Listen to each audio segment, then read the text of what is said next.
Welcome to our channel. ఈ రోజైతే మాత్రం మన ఛానల్లో వెండి అష్టలక్ష్ముల చెంబుకి కాస్ట్ ఎంత పడింది అన్నది అయితే చెప్తాను నేను. సో చాలామంది కాస్టే అడుగుతున్నారండి నన్ను. సో అందుకనే ఈరోజైతే మాత్రం క్లియర్గా కాస్ట్ అలాగే ఎన్ని గ్రామ్స్ వీటి ప్యూరిటీ అయితే చెప్తాను నేను. లాంగ్ వీడియోలో అంతా క్లియర్గా చెప్పాను, అయినా కూడా చిన్న చిన్న డౌట్స్ అనేవి వస్తూనే ఉన్నాయి.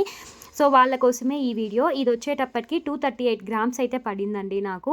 సో 92.5 సిల్వర్ అనమాట, ప్యూర్ సిల్వరు. నేను ఎప్పుడైనా సరే సిల్వర్ కొనాలి అనుకున్నప్పుడు ప్యూరిటీ అనేది ఫస్ట్ చెక్ చేసుకుంటాము, తర్వాతే ఆర్నమెంట్ అనేది సెలెక్ట్ చేసుకుంటాను. అండ్ వీటి కాస్ట్ వచ్చేటప్పటికి నాకు 25,000 అయితే పడింది. ఇంకా వేస్టేజు జిఎస్టీ అంతా కలిపి 25,000 వరకు పడిందండి. సో నేను ఎప్పుడైనా సరే సిల్వర్ కొనాలి అనుకున్నప్పుడు కొంచెం ప్లెయిన్లోనే ఎక్కువ ప్రిఫర్ చేస్తాను, ఎందుకంటే క్లీనింగ్ అనేది చాలా వరకు కొంచెం ఈజీగా ఉంటుంది అని చెప్పి. సో నాకు ఇది డీటెయిలింగ్ అంతా కూడా చాలా బాగా నచ్చి అయితే తీసుకున్నాను. ఇది నేను భీమా జ్యువెలరీస్లో అయితే తీసుకున్నాను. దీని మీద ఆల్రెడీ మన ఛానల్లో లాంగ్ వీడియో చేసి పెట్టానండి. ఈ షార్ట్ కిందనే లింక్ అది ప్రొవైడ్ చేస్తాను, ఒకసారి వెళ్ళి చెక్అవుట్ చేయండి. మీకు ఇంకా ఏమన్నా డౌట్స్ ఉంటే కింద కమెంట్ చేయండి, నేను రిప్లై ఇస్తాను. వీడియో నచ్చితే లైక్ చేసి సబ్స్క్రైబ్.